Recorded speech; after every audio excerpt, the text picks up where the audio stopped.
دہشت گردوں سے مزید کسی قسم کی بات نہیں ہوگی. ہارڈ سٹیٹ نہیں ہیں ہم. حالانکہ ہارڈ اینڈ سافٹ سٹیٹ کے حوالے سے پہلے بھی بہت ساری باتیں ہوتی رہی ہیں, لیکن آج پھر ڈی جی صاحب کو یہ بات کہنی پڑی کہ ہارڈ سٹیٹ نہیں ہے. سر فرمائیے گا اس حوالے سے. جی بسم اللہ الرحمن الرحیم, بہت بہت شکریہ. اصل میں جو آج کی جتنی پریس کانفرنس جو ہوئی ہے اس میں آپ ہارڈ سٹیٹ کی بات کریں, سافٹ سٹیٹ کی بات کریں, ہارڈ سٹیٹ اور سافٹ سٹیٹ میں جب آپ کمپیئر کرتے ہیں تو سٹیٹ اگر ہارڈ ہوتی ہے, سافٹ ہوتی ہے, تو اس کا مقصد یہ ہوتا ہے کہ وہ ریلیٹ کرتی ہے اس کی پالیسیز سے. تو اس کی مختلف پالیسیز کیا ہیں, اور جس میں انٹرنل بھی ہیں, ایکسٹرنل بھی ہیں. جو ایکسٹرنل دیکھتے ہیں تو آپ اپنے بارڈر سے باہر دیکھتے ہیں, جیسے پاکستان کے اندر جو دہشت گردی کا عنصر, دہشت گردی کا جو قناص چلا ہوا ہے, اس میں آپ نے آپریشن کرنے ہیں. وہ آپریشن پاکستان کے اندر بھی ہو رہے ہیں اور آپ کو پتہ ہے پاکستان کے بارڈر کے باہر بھی ہو رہے ہیں. یعنی افغانستان میں آپ ان ٹریننگ کیمپ کو ہٹ کرنے کی اور بیسز کو ہٹ کر رہے ہیں, ہٹ کرنے کی کوشش کر رہے ہیں جہاں سے دہشت گردی جنم لیتی ہے. تو بنیادی طور پہ میں یہ سمجھتا ہوں کہ کسی بھی اسٹیٹ کا کانسیپٹ اس کی پالیسیز سے ریلیٹڈ ہوتا ہے. اور سافٹ کی اگر آپ بات کریں تو state has to be soft toward population. جو لوگ ہیں, عوام ہیں, عوام کی طرف ہمیشہ اسٹیٹ جو ہے سافٹ ہوتی ہے. اس سے وہ اس لیے سافٹ ہوتی ہے کہ وہاں عوام کی ویلفیئر کا خیال رکھا جاتا ہے, عوام کے انٹرسٹ کا خیال رکھا جاتا ہے, ان کی بہبود کا خیال رکھا جاتا ہے.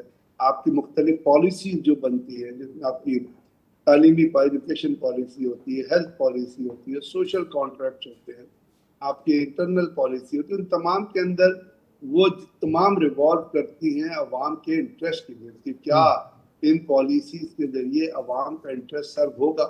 اس میں کرمنل کے خلاف آپ ہارڈ اسٹانس لیتے ہیں, لوگوں کے خلاف آپ سافٹ اسٹانس لیتے ہیں. تو basically it's a combination of these two things کہ آپ کی پالیسیز جو ہیں وہ کس طرح چل رہی ہیں اور ان کا کیا تعلق ہے آپ کے. جیسے آپ نے ایک لا اینڈ آرڈر کا نام لیا, انہوں نے گورننس کا نام لیا, انہوں نے سسٹم کا نام لیا. یہ تمام چیزیں ہیں جو آپ کی پالیسی سے, کسی بھی ریاست کی, کسی بھی ملک کی پالیسی سے ریلیٹ کرتی ہیں. اور اس کے اندر انہوں نے جو کچھ کہا وہ بھی آپ نے دیکھا کہ انہوں نے یہ کہا. D G I S P R کی پریس بریفنگ اور اسی حوالے سے گفتگو کا سلسلہ جاری ہے, اور بریک سے پہلے بھی ہم سیکیورٹی کے جتنے بھی ہمارے ادارے ہیں ان کی جانب سے کی جانے والی کارروائیوں کے حوالے سے گفتگو بھی کر رہے تھے, اور hard state and soft state کے کانسیپٹ کو بھی بریگیڈیئر غضنفر علی صاحب نے کلیئر کیا.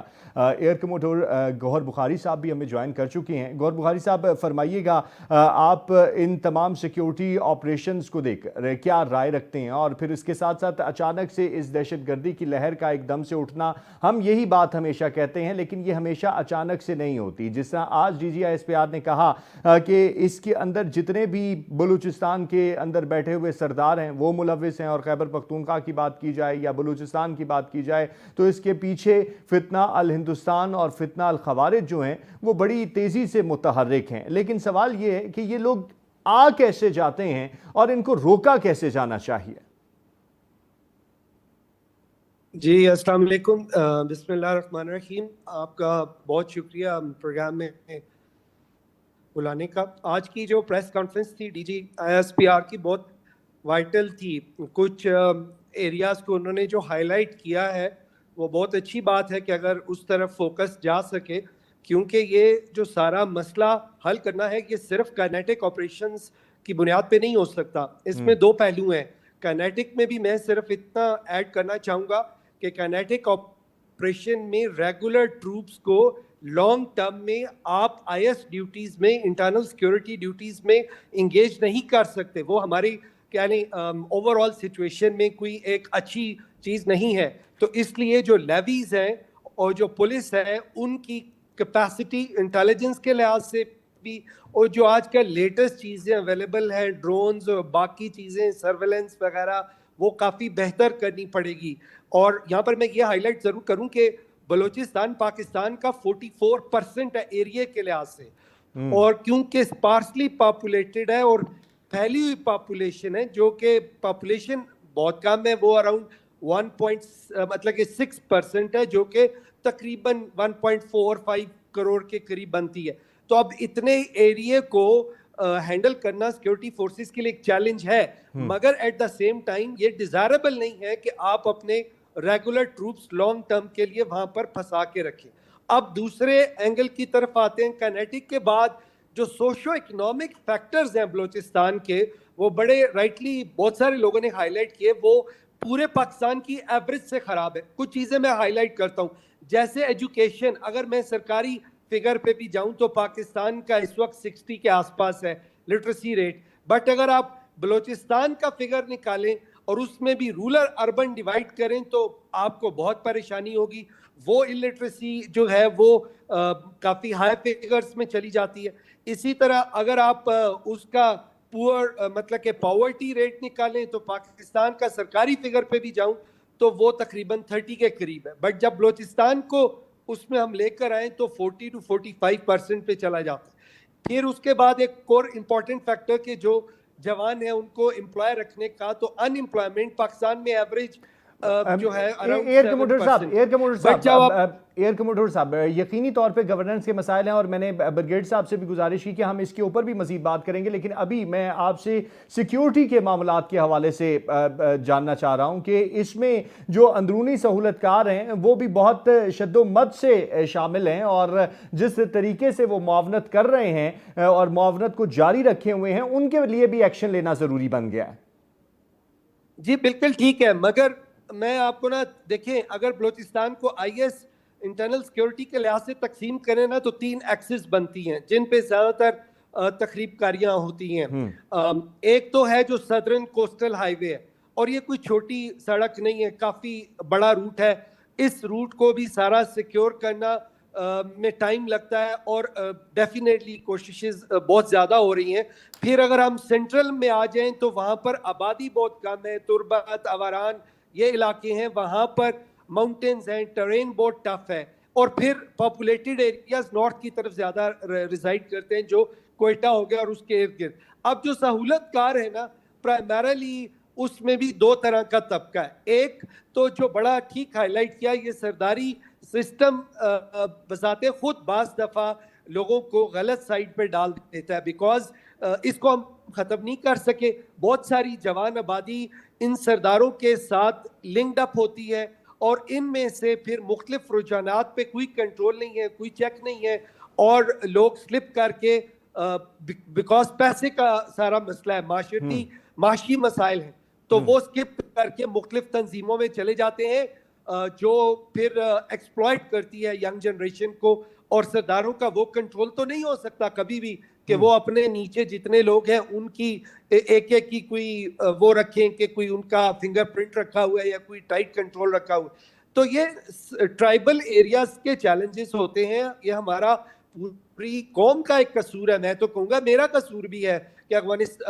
بلوچستان اس لیول پہ نہیں آ سکا جس پہ پنجاب یا کے پی کے یا کافی حد تک سندھ سوشو اکنامک فیکٹرز میں ہے کہ کافی آبادی ویسے ہی محفوظ ہو جاتی ہے نیچرلی, ان کو اتنی مطلب کہ انڈسٹری یا جاب یا نوکری میسر ہے کہ وہ خود بخود ہی بچ جاتے ہیں. تو اب سہولت کار ایک تو معصوم سہولت کار ہے جس کو بنائن کہتے ہیں, جو کہ مجبوریوں کی وجہ سے اس طرف چلا جاتا ہے. اچھا, اس کو ٹھیک کرنے کے لیے تو you have to have make an investment, اور اس کے لیے پوری سکیمز نکالنے پڑیں گی, سرداروں سے بندے لے کے ان کو اپنی لیبر فورسز میں ڈالنا پڑے گا, اور اس کے لیے پھر اتنی انڈسٹری یا جاب اپورچونٹیز, اس پہ کام ہوتا رہا. ویسے مشرف صاحب کے دور میں بھی میں ایکٹیو سروس میں تھا تو بلوچستان سے بہت لوگ فورسز میں لیے گئے, آلدو وہاں اتنا ٹرینڈ نہیں ہے, بٹ اسپیشلی لوگوں کو لیا گیا تاکہ ایک نیشنل کہہ لیں اس میں شامل ہو جائے نیشنل دھارے میں. تو اس پہ بھی ایک فوکس کرنا پڑے گا. اب آتے ہیں جو ایکچوئل کرک ہے. ایکچوئل کرک کے لیے تو حل کائنیٹک ہی ہے اور گائے بگائے آئی بی او بیسڈ آپریشنز ہے. اس میں ڈیفینیٹلی یہ بڑا کیوں ہے؟ بڑا اس لیے ہے کہ بہت سارے فیکٹرز کی وجہ سے ہمیں افغانستان کے ساتھ سٹیبلٹی نہیں مل رہی, جس میں ڈیفینیٹلی بہت ساری اور بھی پاورز کا ہاتھ ہے. اسرائیل کو بھی انڈیا کے ساتھ ہمیں شامل کرنا چاہیے اس ساری گیم میں, کیونکہ اسرائیل بھی چاہتا ہے کہ کوئی اسلامی ملک جو کہ ایک reasonable over all coefficient of power رکھتا ہو اس کو سٹیبل نہ ہونے دیا جائے. تو وہ فیکٹر بھی ایکٹیو ہو گیا ہے. اور افغانستان سے جو لوگ آتے ہیں وہ بارڈر اتنا بڑا ہے کہ اس کو اس طرح سے کنٹرول نہیں کیا جا سکا. تو یہ جو کہہ لیں خود اپنی مرضی سے سہولت کار بنتے ہیں وہ سب سے خطرناک ہیں ڈیفینیٹلی. ان کے لیے تو you have to have very good intelligence apparatus, اور وہ میں دوبارہ ہائی لائٹ کروں گا کہ ریگولر فورسز ایک عرصے تک رہ سکتی ہیں, ادروائز ان کی اپنی ٹریننگ سائیکلز اور پھر ایسٹرن اور ویسٹرن تھریٹس جو ادروائز کنوینشنل وار کی ہیں وہ بھی بعض دفعہ سر اٹھاتی ہیں, تو وہ پرماننٹ نہیں ہو سکتی. اس کے لیے کیپیسٹی بلڈنگ ضروری ہے, لیویز کی اور لوکل جو پولیس ہے ان دونوں کی. صحیح, اس پہ ایئر کمانڈر صاحب اس پہ میں مزید بات بھی کرتا ہوں کیونکہ مجھے بریک کی طرف بھی جانا ہے. میں چاہ رہا ہوں کہ جناب بریگیڈیئر صاحب کا میں پوائنٹر ایک لے لوں. بریگیڈیئر صاحب فرمائیے گا, اس ساری صورتحال میں ایک بات کہی گئی اور ڈی جی صاحب نے بھی کہا کہ دہشت گردوں کا ایک قبیلہ ہے جس میں اسٹیٹس کو ہے, اس سے سر کیا مراد ہے؟ دہشت گردی تو اس وقت میری نظر میں تو اسٹیٹس کو مجھے کوئی نظر نہیں آیا. اب مجھے نہیں پتا ان کا کیا مطلب تھا یا کیا مقصد تھا, لیکن دہشت گردی کا جو چیلنج ہے پاکستان میں وہ کنونشنل طریقے سے آپ جو ہے نا وہ نہیں نپٹ سکتے. اس میں جو دہشت گردی کا چیلنج ہے اس میں آپ کی پولیس یا جیسے مارشل صاحب یا کون وہ دے آر ناٹ کیپیبل, وہ ہے ہی نہیں. لیویز ختم ہو گئی ہیں بلوچستان میں, اگر آپ کو لیویز کو ضم کر دیا گیا پولیس میں, لیویز والا کانسیپٹ اب موجود نہیں ہے. دوسری بات یہ ہے جو اس وقت جو دہشت گردوں کے پاس ہتھیار ہیں اور خاص طور پہ جیسے امریکن نکل کے گئے اور 10.02 بلین کے ہتھیار چھوڑ کے گئے تھے, اس وقت ان کے پاس وہی ہتھیار ہے جو ہماری سیکورٹی فورسز کے پاس ہے, جو پولیس کے پاس نہیں ہے. تو آپ کو لا محالہ مجھے پتا ہے کہ کتنی پریشر ہے. میں نے 1973 کی پوری انسرجنسی جو ہے وہ بلوچستان کے اندر لڑی ہے 3 سال تک. اس وقت یہ تھا کہ ہمارے پاس بہتر ہتھیار تھے, دہشت گردوں کے پاس جو انفیریئر ہتھیار تھے. آج ایکویشن جو ہے وہ برابر ہے. اس لیے آپ کو ضرورت ہے کنونشنل آرمی آرم فورس کی. اس لیے پاکستان آرمی کی یونٹیں جو ہے ویسٹرن فرنٹ پہ بھی ہیں, آپ کے بلوچستان میں بھی ہیں, اور اسی لیے آپ جو سی ٹی ڈی کو بھی آپ نے اکوپ کیا ہے. پولیس کو ہم اکوپ نہیں کر سکے. پولیس نہ بلوچستان میں اتنی اکوپ ہے, نہ کے پی کے میں اتنی اکوپ ہے. پولیس کے پاس نہ تو وہ جدید فیسلٹیز ہیں, نہ یعنی ان کے بعد آپ دیکھیں پوری کے پی کے میں آپ مجھے بتائیے پولیس کے بعد کتنی آرمڈ کاریں جس کے ذریعے پیٹرولنگ آپ کرتے ہیں, کتنے ڈرونز ہیں ان کے پاس, کتنی نائٹ ویژن ڈاگز ہیں ان کے پاس. پورے کے پی کے پولیس میں یا اس میں دیکھیے گا اپنا بلوچستان میں پولیس کے پاس کتنے آپ کے پاس وہ ہے اپنا ویپنس ہے جس سے آپ ٹارگٹ شوٹنگ ایکوریٹ شوٹنگ کر سکتے ہیں. کتنے سنائپرز ہیں آپ کے پاس, آپ کو ہارڈلی میرا خیال 1 یا 2 بھی نہیں ملیں گے. سو یہ چیلنج بہت بڑا ہے, کنونشنل چیلنج نہیں ہے, اور چیلنج پورے بلوچستان میں پھیلا ہوا ہے. پورا بلوچستان از اے ویری رگڈ ٹرین, چاہے آپ کوئٹہ میں ہوں, چاہے باوران میں ہوں, چاہے مستونگ میں ہوں, چاہے کلاب میں ہوں, چاہے آپ ڈیرہ بگٹی میں ہوں, چاہے مستونگ میں ہوں, چاہے آپ اپنا لورلائی میں ہوں. ہر جگہ آپ کو ایسے پہاڑوں کی رینجز ہیں which are very crucial, اور یہ جتنے آپ کے دہشت گرد ہوتے ہیں ان رینجز کے اندر ان کے کیمپ ہیں. So you need latest technical weapons. آپ کو بہت ماڈرن ایڈوانس آرمی چاہیے. اس وقت جو معاملہ ہے وہ پولیس کے ہاتھ سے نکل چکا ہے, اور لیویز تو خیر ہیں ہی نہیں بلوچستان میں یا کہیں.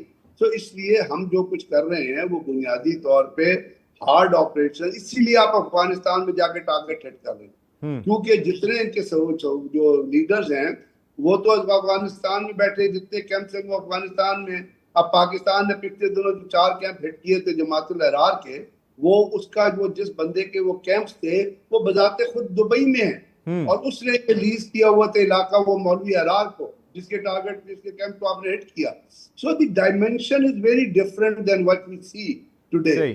اس میں آپ کو ضرورت ہے سمجھ کے, جیسے آپ نے بتایا نا کوئی چھوٹی بات تو نہیں ہے. اگر آپ 31,000 انٹیلیجنس میں صرف انٹیلیجنس بیسڈ آپریشن نہیں ہوتے, اس میں intelligence based operation is one form of the operation. آپ سویپنگ آپریشن کر رہے ہیں, آپ کلیئرنس آپریشن کر رہے ہیں, آپ ہارڈ آپریشن کر رہے ہیں, آپ ناکنگ آپریشن کر رہے ہیں, آپ بلاکنگ آپریشن کر رہے ہیں. بلاک کرتے ہیں 4 جگہ سے ایک رینج کو بلاک کرتے ہیں, اندر سے آپ کی سویپنگ فورسز جاتے ہیں. So the methodology is very different what it was initially. یہ جو ویو آئی ہے, یہ ویو اس لیے زیادہ سویئر ہو رہی ہے کہ جو امریکن ہتھیار چھوڑ کے گئے تھے, جس میں لیزر گنے ہیں, جس میں M4 رائفلز ہیں, جس میں مشین گنز ہیں, جس میں لیزر ہیلمٹس ہیں, جس میں نائٹ ویژن گاگلز ہیں, وہ ساری کی ساری دہشت گردوں کے ہاتھ لگی ہے. اور افغانستان کے اندر دہشت گردوں کی ایک حکومت بیٹھی ہوئی ہے, وہ جو اپنا ٹیررسٹ کی ایک حکومت ہے, جو وہاں پہ بیٹھے ہوئے ہیں ویپن ڈیلر جو بیٹھے ہیں وہاں پہ بھتہ خور, وہ انہوں نے یہ ہتھیار ان کے حوالے کر دیے.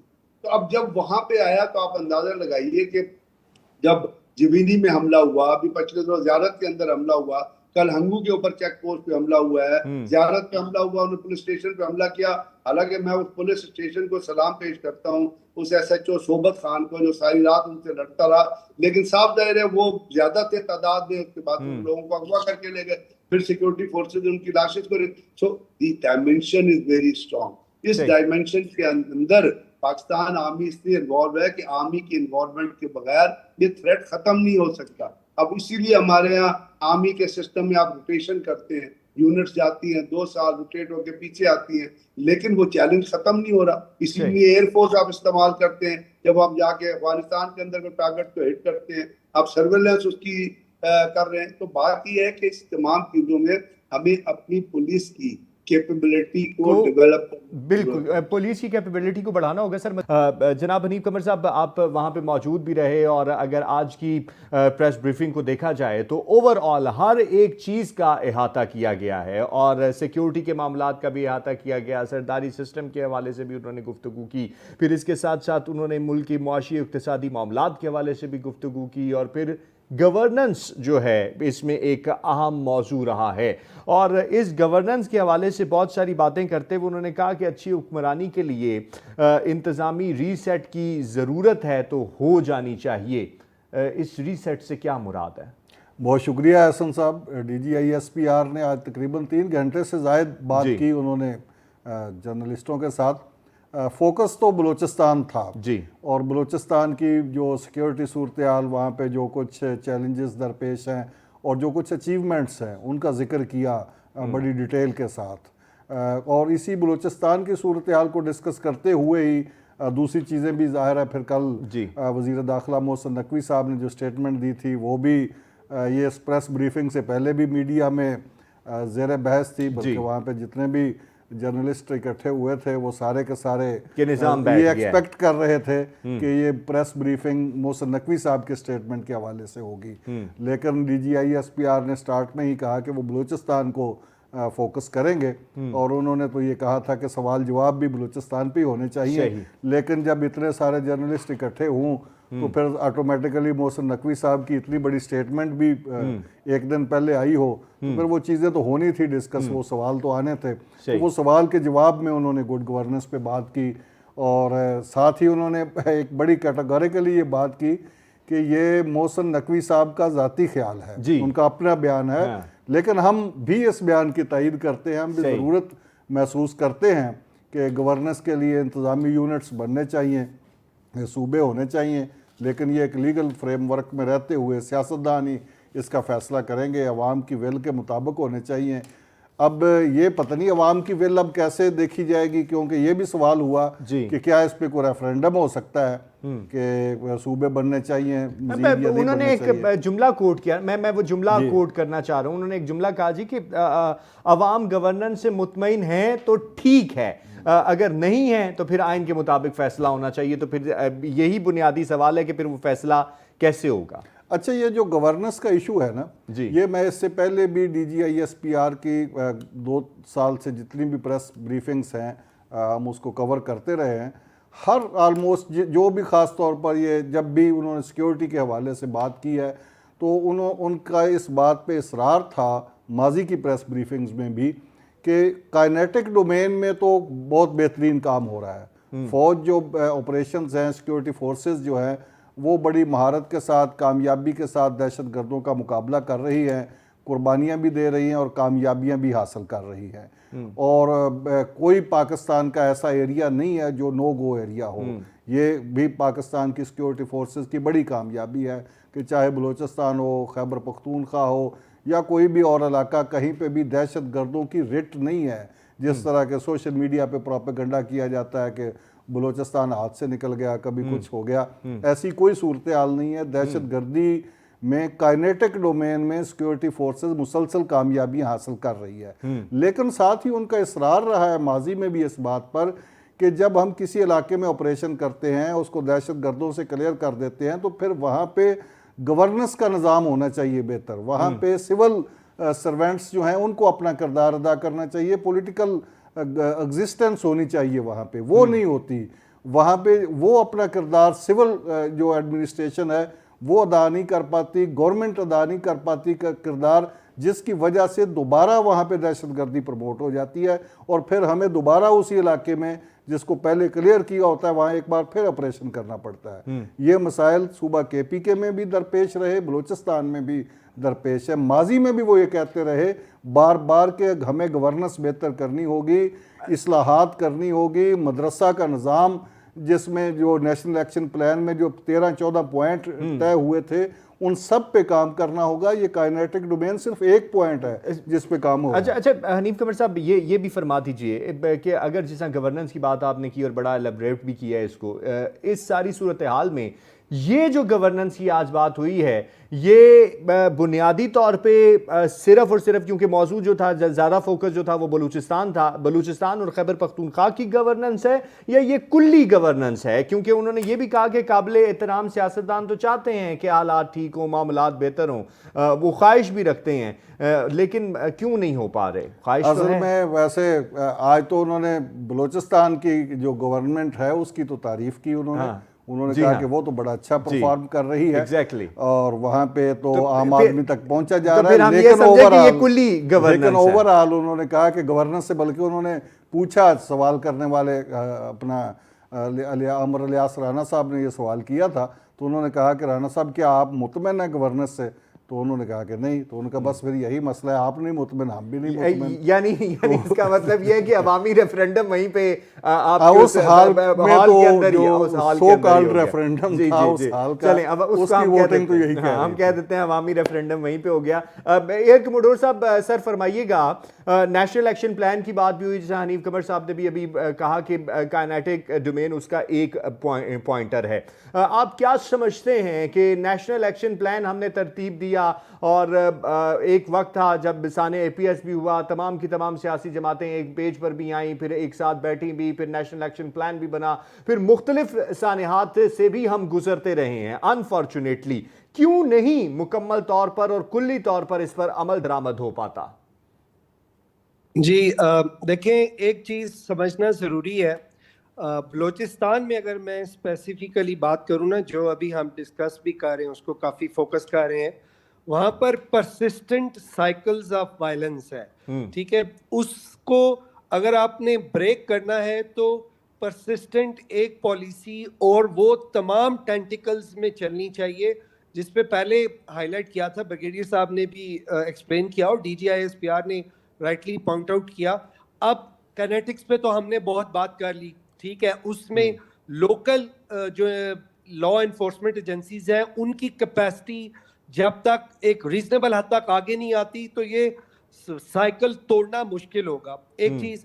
دوسری چیز یہ ہے کہ جو بارڈر ایریاز کے جو کنٹریز ہیں ان کے ساتھ ہمیں ایسے ارینجمنٹ کر لینی چاہیے. آئی وش اینڈ آئی پرے الٹیمیٹلی افغانستان بھی اپنی سینسز پہ آئے اور ہم کچھ معاملات اپنے ٹھیک کر لیں تو ہمارے بارڈر جب ایکسٹرنل کہہ لیں سپورٹ سے آزاد ہو جائیں گے تو بہت ساری اسٹیبلٹی کے پی کے میں بھی اور بلوچستان میں بھی آ جائے گی. تو وہ ایک چیلنج اپنی جگہ ہے, لیٹس ہوپ کہ وہ ایک اچھے طریقے سے حل ہو جائے تو وہ بھی ایک اسٹیبلٹی دے گا. اب آتے ہیں جو انٹرنل محاذ ہے.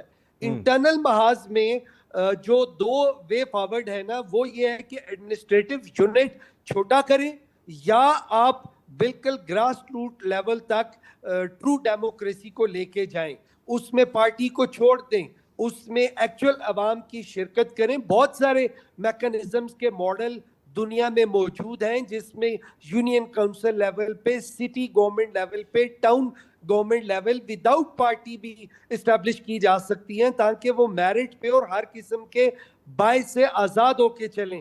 اب ہم وہ صحیح طرح فوکس کرتے نہیں ہیں اور پھر اتنی ڈیلیز ہو جاتی ہیں. بعض پریکٹیکل کنسٹیٹیوشنل امینڈمنٹس یا اوبویسلی وہ سب کام کرنے کے لیے ایک کانسٹیٹیوشنل فریم ورک چاہیے, وہ ڈیلے ہو جاتا ہے فار ویسٹڈ انٹرسٹ. تو جب ایڈمنسٹریٹو یونٹ چھوٹے نہیں ہوں گے اور جن لوگوں نے